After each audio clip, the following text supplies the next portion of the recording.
Hello, welcome to the University of Law's Alumni Podcast Series. My name is Shubby Osoba, and today I'm going to be talking to Zardine Collins about music law. Hi. Zardine, hello. Hello. Tell us about yourself. So yes, as you mentioned, I am Zardine Collins. At the moment, I am a digital business affairs manager currently at Sony Music Publishing. I'm a qualified lawyer and I've been qualified for just over 2 years now. So at Sony Music Publishing day to day, I am responsible for negotiating with digital service providers. So for example, Apple, Spotify, Deezer, Google, they are kind of the main platforms, and essentially negotiating the rights for Sony Music Publishing catalogue to be on their platforms. Awesome. So just to clarify, what is a digital service provider? What does that mean? So a digital service provider is essentially a service that provides services digitally, so online essentially. And what we are specifically looking at is music services. So the whole spectrum of music services, it's not just the streaming services that I've mentioned.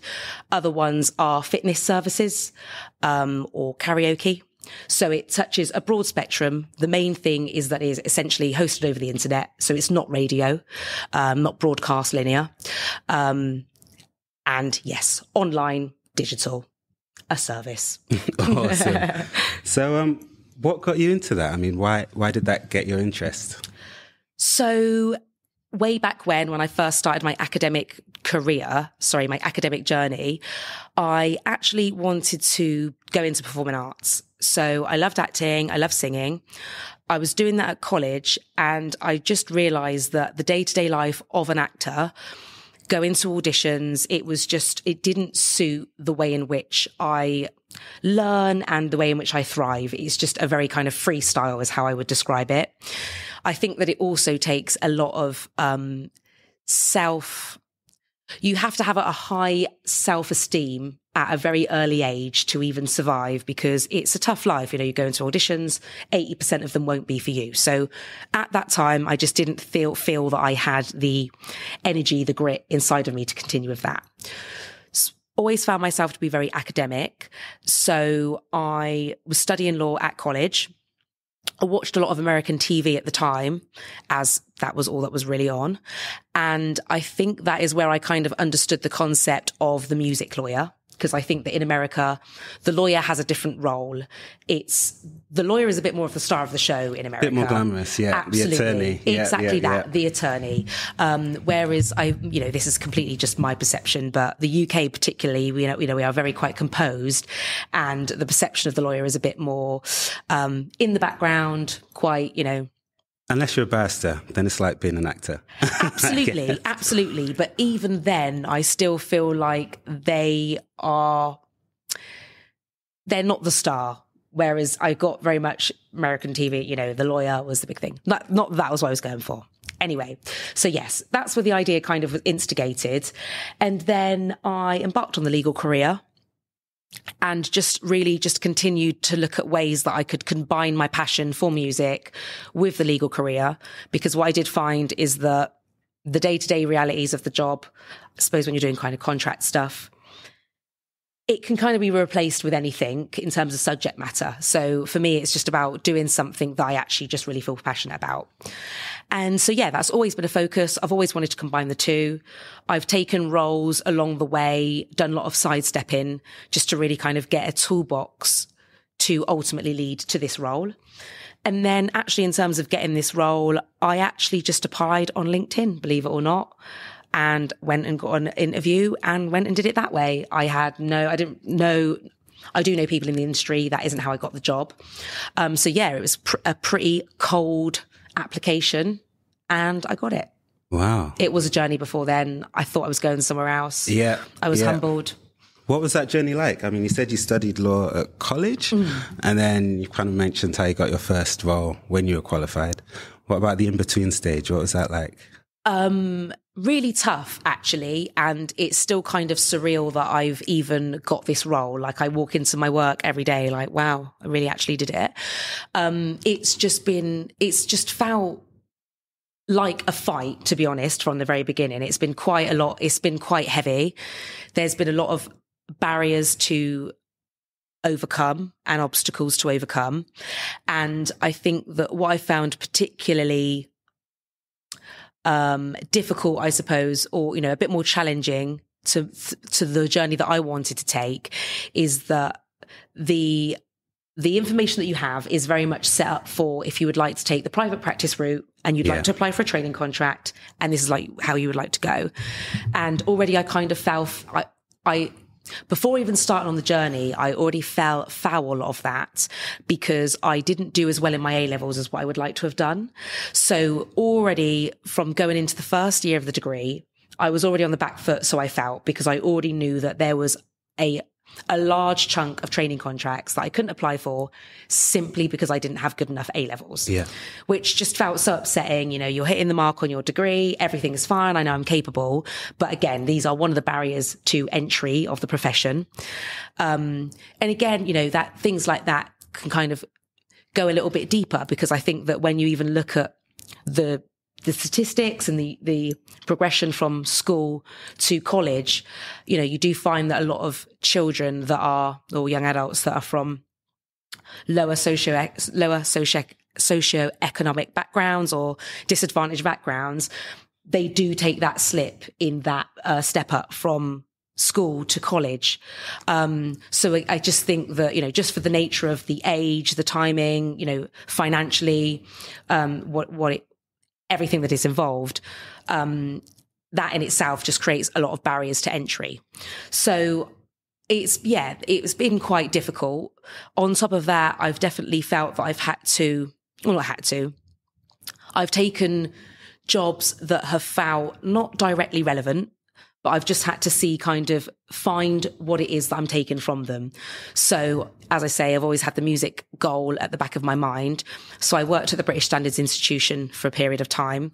And that was good because it gave me experience in managing a trademark portfolio and just dealing with like intellectual property. Prior to that, I was at a small to mid-size regional law firm based in London, but small to mid, and started off as an admin assistant and then got promoted up to a paralegal in the criminal department. Wow.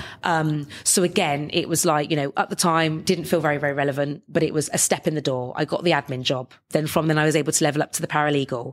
From then I got the paralegal job at BSI. From BSI, I was then able to move over to MTV, and I was slightly closer. I'm getting entertainment experience. And this was all after the University of Law? This was actually prior to the University of Law, because I did my degree at the University of Westminster and I did my legal practice course here. Okay. I started my legal practice course while I was at MTV and I did it part-time. Wow. So even that in itself, self-funding, having to do it part-time, having to go to work full-time and then come and do a class on a Monday. I did a Monday evening and a Wednesday evening. Spend the weekend prepping. So it's just been a lot. The plus side of that is meant that when you get to the job, everything is just, you are prepped. You've put in your grit. You know how to manage 3 jobs at a time. You know how to do the really rubbish work that you just don't want to do, that is very monotonous, and you don't mind doing the stuff that's not as sexy. So it definitely has taught me a lot. It's really just humbled me. It's got my ego in check, and it's allowed me to develop as a professional. But it's taken a lot of tenacity and commitment and energy. And I guess, where does the training contract fit into that then? Again, another fight. It was another fight. Getting it or doing it? Getting it and doing it. Yeah. So I did it in-house, and it wasn't... So I trained, as I say, at Viacom MTV, as it was. It's actually called Paramount Global now. So I trained in-house. And it was one of those, they hadn't set it up. So I had to go to my boss and say, this is what I'd like to do. So when you were at the University of Law, you didn't have the training contract? Exactly that. Fair enough. Embarked Wow. on this legal practice course with no training contract. So you in the took bag. that risk by yourself? Absolutely. Wow.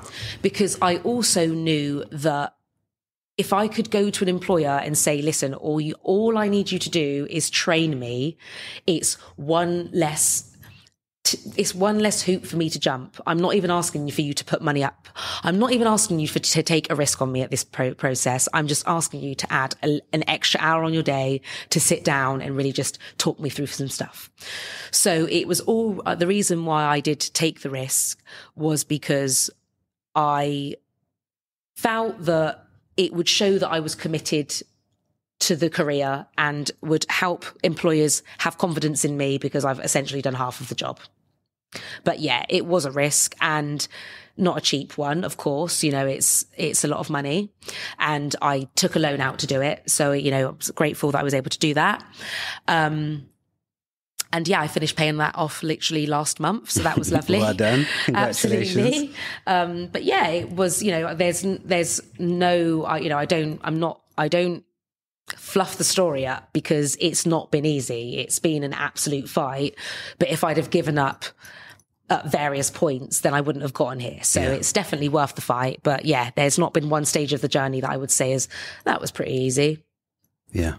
I think you mentioned something earlier, really interesting as well. And that's you worked private practice, but you qualified and trained in-house. Absolutely. How have you found that? Because a lot of people do spend time private practice before going in-house. So what's it like being an in-house lawyer? I love being an in-house lawyer. So the first thing that I love is that I enjoy working around lawyers and non-lawyers. I think that quite often lawyers have a very specific type of mind.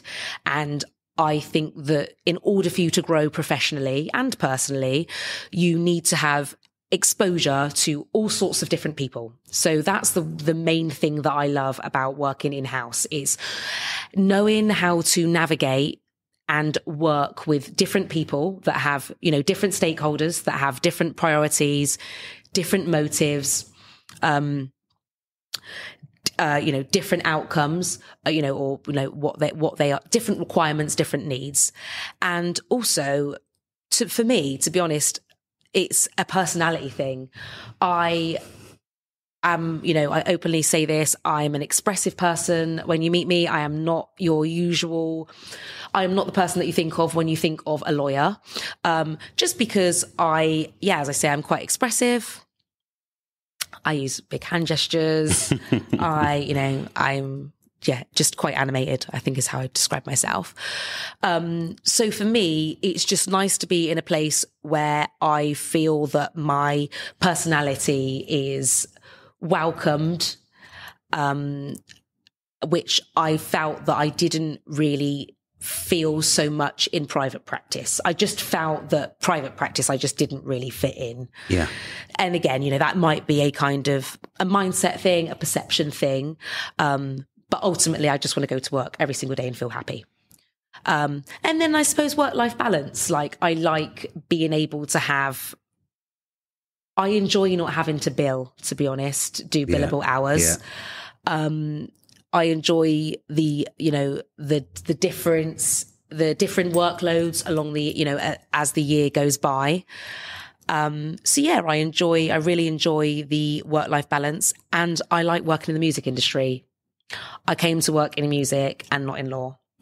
I love being in the office and hearing music playing in a studio.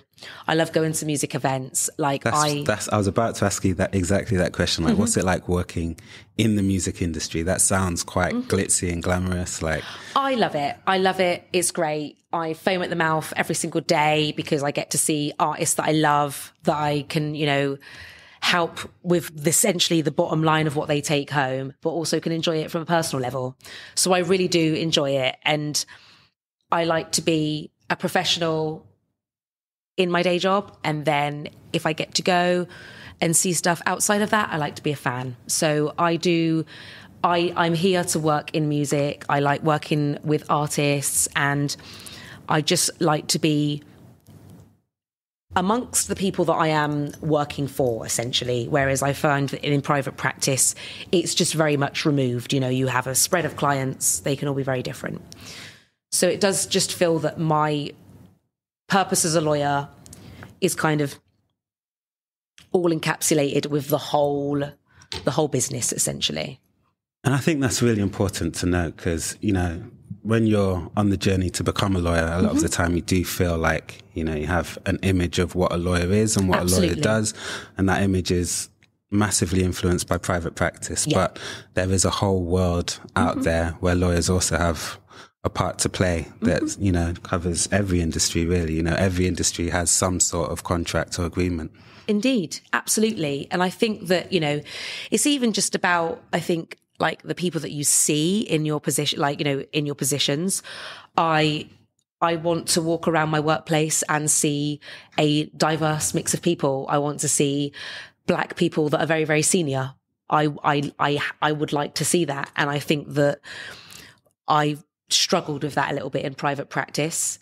And it's, you know, it's on a day-to-day when you've got to go to the job and you've got to do that, it's not good for morale. It's, you know, it's great. You know, we are definitely moving towards, we've got lots of initiatives and there's more of a focus on diversity. But even just, you know, being in a workplace where those initiatives are pushed, it can also kind of like just highlight some of the trauma. So it's sometimes, you know, not, you know, sometimes a diversity team is not what we need. We just need a diverse team, you know? Yeah. So that's what I like. I like to walk around and see, you know, the head of Sony Music Publishing is a Black man. And I like that. And it makes me feel proud to go to work every day, you know? So it's important for me to be in an environment where I feel that I can progress and that I am not going to, you know, be held back for other reasons that are out of my control, essentially. And do you think that's common within music law? I suppose compared to other areas of law, because, you know, law is notoriously quite hard to get into. There are quite a few barriers to entry, so to speak. And often, as you say, you know, walking into a law firm, you can see lots of people that you'd expect to be lawyers. You know, is there any difference being in the music industry and being a music lawyer? No, there isn't. There is just as few of us in the music scene as what there is in the rest. And I think, again, that's even something that I found quite difficult because it's like drawing that balance. You know, the music industry is, you know, more developed and a bit more diverse and more progressive, but the legal industry isn't. So, you know, it's just striking that balance, even, I suppose, of like the persona that you have around the workplace. You've still got to you know, there are still certain kind of, don't want to say stereotypes, but stereotypes that you kind of need to, or standards that you need to adhere to because that is the perception. So no, it is not changed. I mean, generally, you know, the legal industry is a very elitist industry. Like it's an elite profession. That's what it's built upon. That's the whole point. So of course you're always going to feel some sort of separation. But yeah, there is no difference. There is no difference. There is still very few of them. You know, I probably have most of the, you know, I mean, we have got a networking group that I'm part of. It's called the UK Black Music Lawyers Network, which is headed up by an incredible woman called Malika Sani. She is... I know of Malika, yeah. Yeah, she's exactly. Awesome. She's See, this is how small the industry is. I can say a black lawyer, that's a senior black lawyer, and you all know them. Yeah. If it was the other way around, you know, there is many of the other way around and it would not be the same. So it's wonderful, but this is exactly how small the industry is. So she heads up the UK Black Music Lawyers Network. So that the most of the lawyers that are in the industry are in this network, in this WhatsApp group, and I speak to them on a daily basis. So, you know, you couldn't really, you don't really have this with any other industries because of the minority isn't that small. So it's very much the same, you know, the story. I would like to tell you that I feel like the story is different, but it's not. Well, I mean, hopefully it's going to change. I think it is changing. I hope it is. I think we're definitely seeing growth. I think, you know, in law generally, I think that's probably a bit easier in-house just because of the cultural differences, as you kind of touched on, and I'm sure the same will happen in the music industry. I hope so. I mean, I would be interesting to see how the SQE affects the demographic of people coming through, because I remember seeing some initial statistics. Because I sat the SQE pilot at ULaw actually when they was first kind of piloting it. And I remember there was some statistics on it which weren't looking very great. So it'd be interesting to see what those statistics look like. But yeah, absolutely. As as more highlights are put on things, there is more focus. People are requesting more, data is available. So hopefully, absolutely, times they are changing, And so I hope speaking of change, there are obviously lots of changes afoot in music, Absolutely. in music law as well. I mean, technology must be having a massive impact on your industry. Tell us a bit about what changes are happening at the moment and how they're affecting your role. Absolutely. So, I mean, in terms of let's go back a little bit. So the main change that is, I suppose, literally shaken up the whole industry is, 2007, 2008, the creation of the digital service provider. Yeah. So prior to that, essentially piracy issues were killing the industry. The music industry was, about to die essentially. So it was saved by the creation, I suppose, of streaming. The problem that we have is that whilst streaming was the savior, it by no means works. It's better than what we had. It doesn't mean that it is good. It doesn't mean it's fit for purpose. It doesn't mean it's working. So the first biggest change literally that we needed to get used to was the change in the way in which people are actually ingesting music. Because what that then threw up was lots of issues to do with the rights that are attached to music. So taking it back practically, you think you print a CD, you've got the rights for it. It's very, very clear cut. You then go and sell the CD. The artist makes a royalty on that.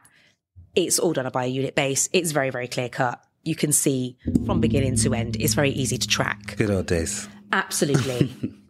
Although I like having everything on my phone, to be honest. And I love that I can just think of a random artist that I haven't heard of in years and years and years, and I can search it and I can play it within 30 seconds. From the listener's point of view, it's absolutely amazing. Yeah. I imagine now from the label's point of view, it's also pretty good.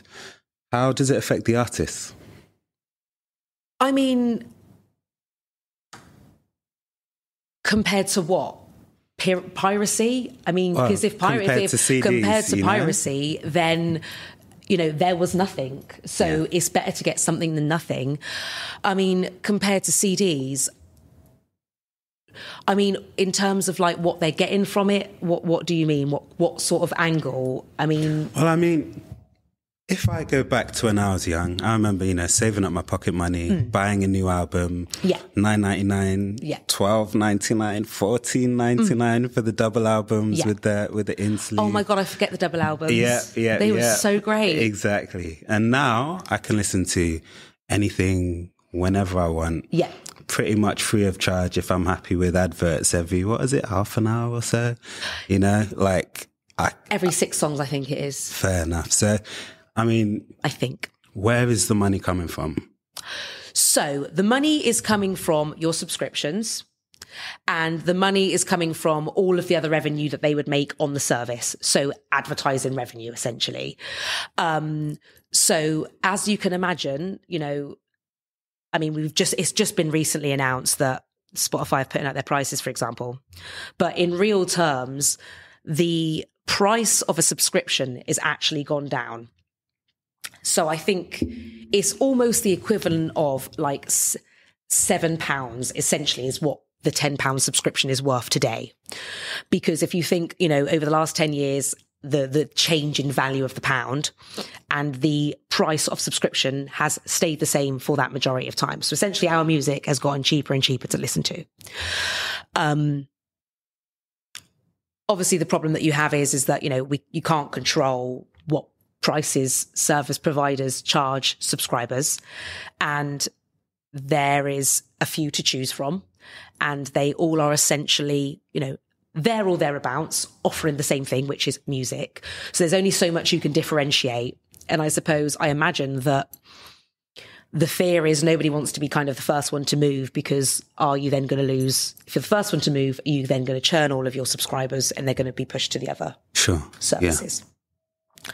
I don't think that'd be the case, because I think that we're now at a stage where, and this is just a personal opinion, that, if you've kind of chosen your service, you're pretty much tied into that. I would like to think that £1 or £2 wouldn't make a difference for you to change. Again, we are in a cost of living crisis, and I appreciate that budgets are tight. So actually, that might be the thing that, just makes you change. But that is where the money is coming from. And that is why the pool is very, very small, because subscription amounts haven't changed, and it comes from advertising revenue. There is no, as you know, we don't pay per play that we stream. We pay our money, and we can stream as much or as little as we like. And looking forward as well, then, I mean, is there anything on the horizon that you think will really shake up the industry? I mean, I saw something recently where I think, is it Stormzy is doing a new thing where he's doing, I think, like a performance that can be viewed in virtual reality in different places and viewed through video games, for example? I mean, I think that will happen. Do I think that will be something that's like completely disrupts the industry? No, I don't. I think that ultimately we are humans and we like human engagement. Virtual reality is wonderful and it's great, and it's a wonderful development, but I think ultimately you cannot deny the biology of the human. We like human connection, and therefore I think if you're a fan, you are going to want to engage as closely as you can. I do think these are great. I think they're great ideas, and I do think that they will, create revenue, create a substantial amount of revenue as touring does. But do I personally think that they're going to be the industry disruptor that, they have been suggested to be? I don't think they are. What about NFTs? No, they're already basically gone. What about artificial intelligence? Absolutely. A complete disruptor. Yeah. But I think that it actually just depends. So first of all, there are so many different elements to the AI realm, first of all, because it was announced the other day that there had been a Beatles track that had been created by AI. Actually, when you dig into it, the AI element was actually just used to separate the vocals on the track from the instruments. So that's the only AI element. That is not the same as you type it into a machine, create me a pop song that's 8 bars, and it churns out something.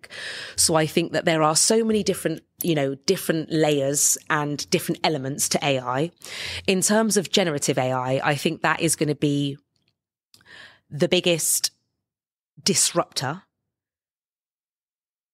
Again, I don't know how far and to what extent, because ultimately, if it's going to lead to, if it's going to prohibit and limit creativity, then people just simply will not create anymore, and therefore the whole industry dies.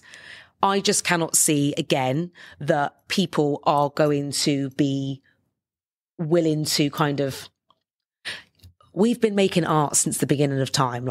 Art is healing. I just cannot see that people are going to relinquish that just because you can create some good AI sounds.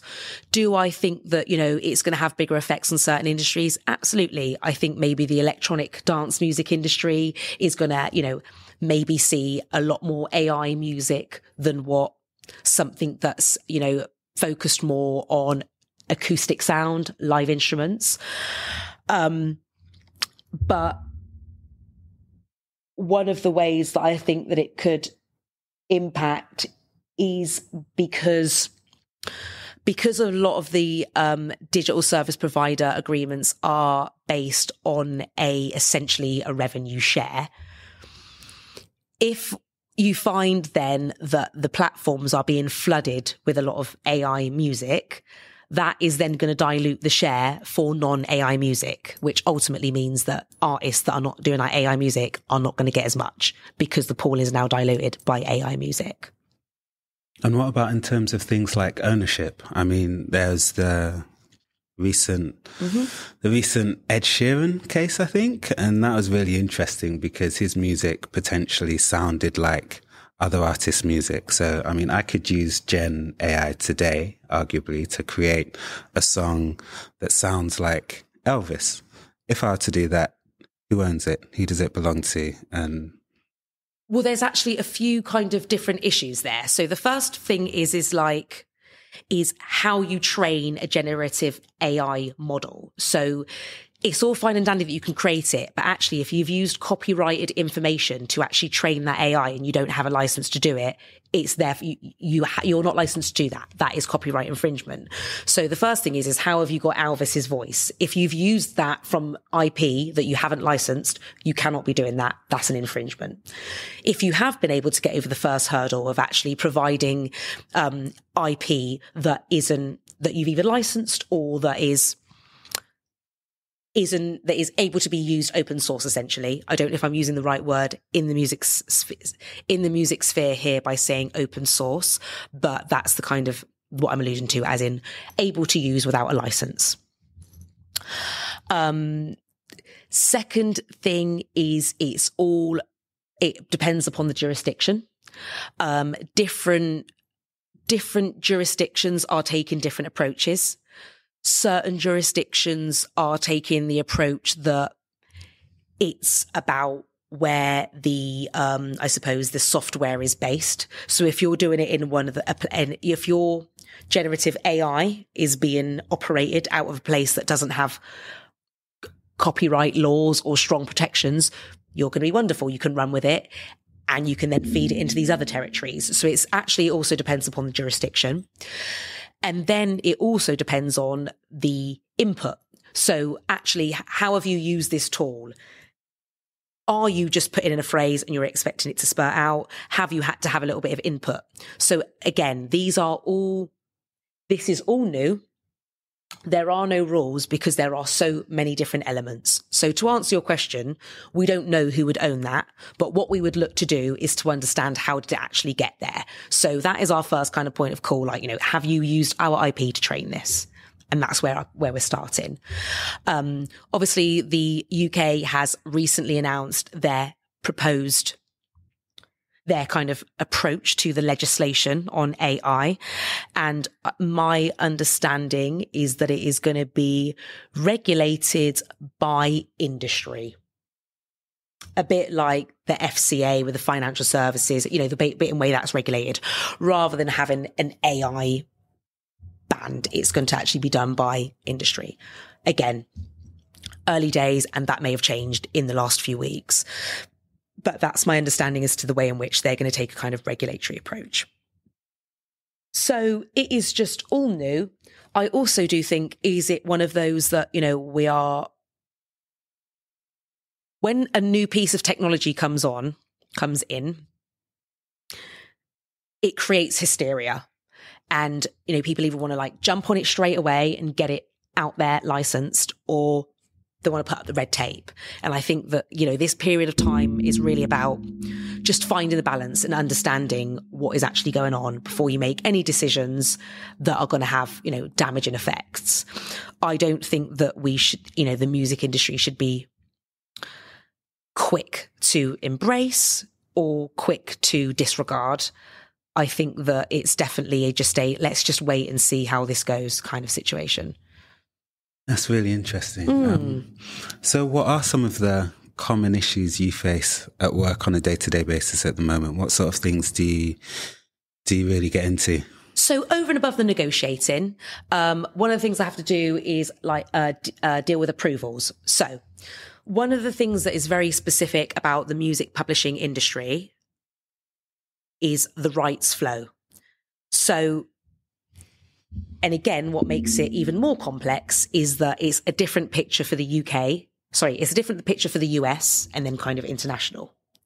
Even, for example, a main distinction is in the US, the performing right is actually done as a what is known as compulsory license. So essentially, we don't have to do the same feeding through with the performance rights organization. So ultimately, the US setup is different to the international, which then also kind of causes a bit more of a technical problem when you're trying to do, I suppose, a global license. So what was this point? How did we get onto this? How did we start on this? I guess what are the main issues that you deal with at work? Yes, exactly that. Sorry. So the approvals. So one of the things that I'll need to do is go to, for example, PRS and get approval for any kind of deals that we do, because they will then need to feed the performance rights through that. So the first thing is just understanding the right setup. And then also, well, again, kind of tying in on the right setup. It's such a fragmented picture. So at any one time, the rights are constantly changing. We buy catalog, we sell it, writers' shares change, things like that. So even just kind of at any one point identifying what the actual rights picture is very, very difficult.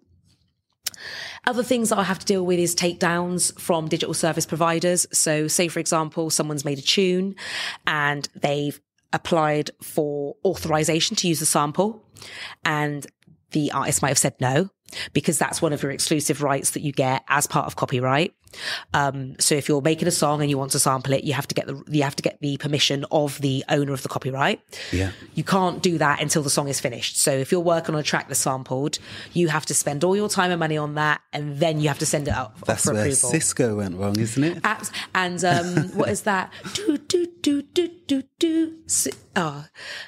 Is it Sweet Symphony? We got stars all over the place. Yeah. No, that's Millennium by Robbie Williams. That is not what I'm thinking of.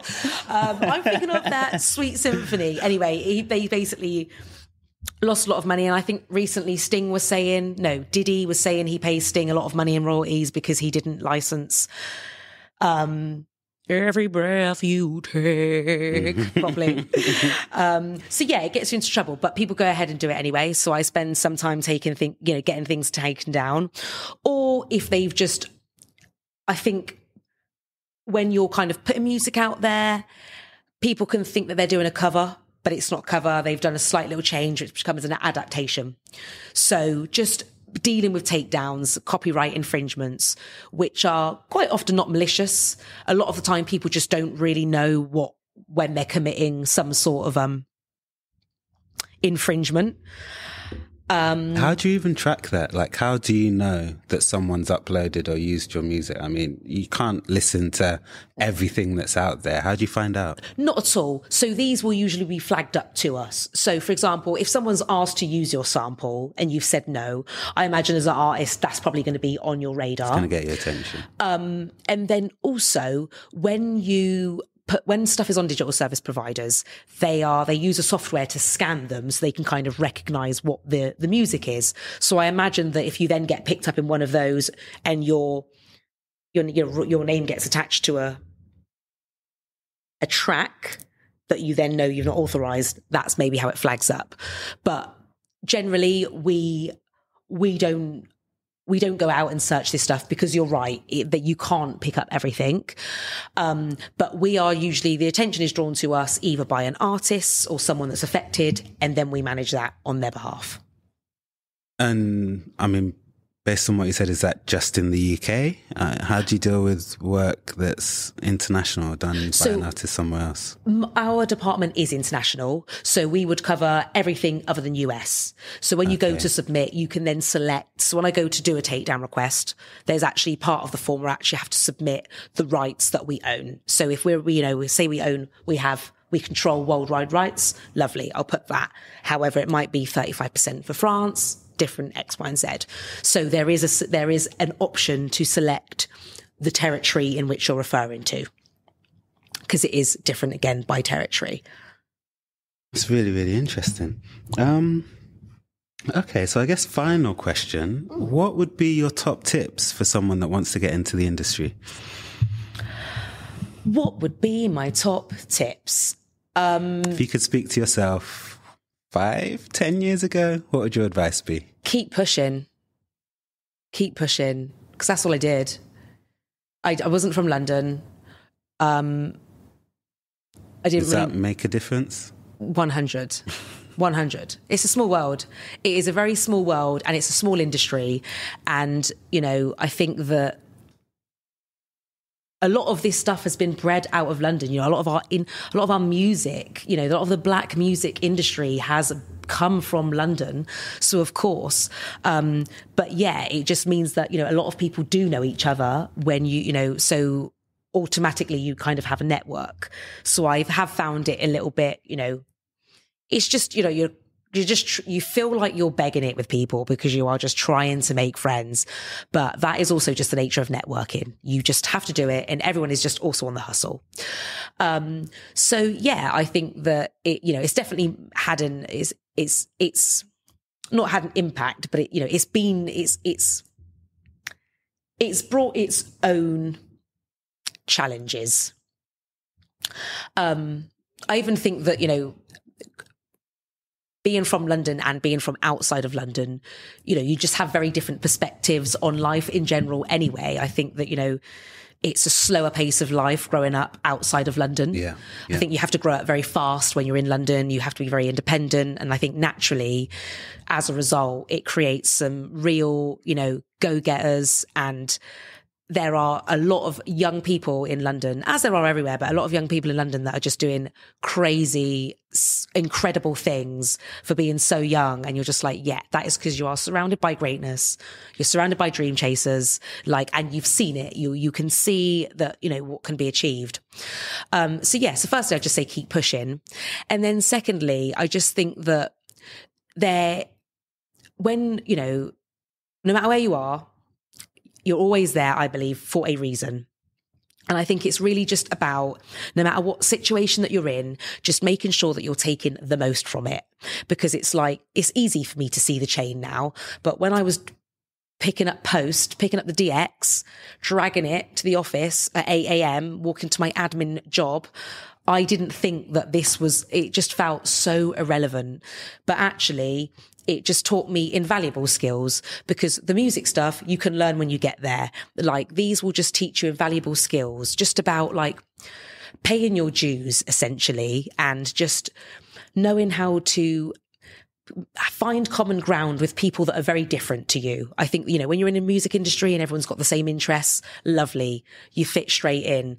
But I think that there's, you know, you get invaluable lessons from being around people that you feel that you don't fit in with, or that are different to you. So I think that, you know, if you do find yourself in those situations where you feel that you know, you're not in the place that is where you would like to be, or in a place that kind of is an environment that allows you to thrive, just trying not to throw the towel in, and just really just looking for the lessons to be found, because when the student is ready, the teacher will appear, is what I always say. So yeah, you just have to just have faith in the journey. Be persistent by the sounds of it, and have that self-belief. And commit. Be committed. Yeah. And, you know, again, I love cringy phrases because they are so great. And it's hard work beats talent when talent doesn't work hard. And I think that when you are naturally gifted at something, sometimes it can be both a blessing and a curse, because you can almost become a bit complacent. And then if you drop the ball at a very, you know, an important time, someone that has just been working hard and just putting in straight hours can very easily overtake you. So do you think getting industry experience even before qualifying really helped you to get straight into the music industry? Because I think I've noticed that, you know, a lot of the time, if you can get experience in the industry that you want to go into, even if it's not specifically legal experience, you know, that helps when you get your legal qualifications and you want to go into a niche industry or in-house, definitely. I mean, would you say that made a difference? I mean, you've got to know how the industry is set up because you've got to know how it works because they are your client. So I think, the first kind of step is like, if you are serious about, wanting to do the music law thing, there's a great textbook by Donald Passman, and it's literally called Everything You Need to Know About the Music Industry.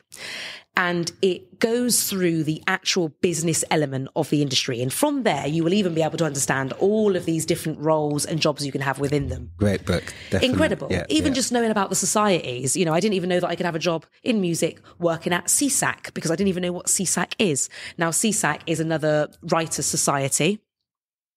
So it's just, I think that, you can be proactive in learning about the industry. Getting, industry experience, yes, it's wonderful, it's lovely. But again, in my experience, it's different if you're doing a different sort of role, maybe you're A&Rs, but again, do not think that the legal thing changes because it's in music. It's still very much based on merit, what you can do and how you can perform. So, when it comes to those interviews, you can leave the music stuff at the door. They're going to ask you the legal questions that you would have been asked in your other legal interviews. So I just think that don't get too bogged down on the music stuff. If you know how the industry works and you know how you fit in, you're fine. And you're like as I did, get the IP experience. I know that IP is important. Okay, I know you do contracts. I'm going to get contract experience. So I suppose it's just about showing them that you've got all of the tools. All I need to do now is just fit this together. Because it's like, you can know everybody in the industry, all that you like, but if they're not the legal decision maker, it really just doesn't matter. Yeah. Of course, it's great to know people, but, I think that, again, just talking from personal experience, that's one of those things that I found networking more beneficial to my career now since I've been in there. It didn't actually help me get the job. Before. As I say, I applied on LinkedIn and got the job that way. Yeah. And I guess now that you're there, now that you've made it, would you say all of that hard work and stress was worth it?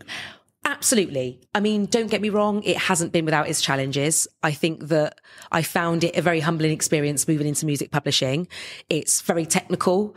And, I'd qualified. I'd come from Viacom. I'd been there for 4.5 years. I knew my job like the back of my hand. So honestly, I literally thought I'd be walking into Sony like, what's his name? The guy from Suits that remembers everything. Not Harvey Specter. What's the other one? Mike Ross. Yeah, I literally thought I was walking in there like Mike Ross. And you're a student again. You're learning it all again, a whole new area of law. It's so technical. You're having to just sit, observe. So I think that the work is never done. You never really make it because there's always something else you could be doing. There's always another itch you could be scratching. There's always more that you can give back to the world. So I'm grateful to be going into a job that I really love and I'm passionate and I really care about the cause. But this is just the beginning. We've just got so much more to do. So, Zardine, that was awesome. Thank you very much for coming on today to the University of Law's Alumni Podcast Series.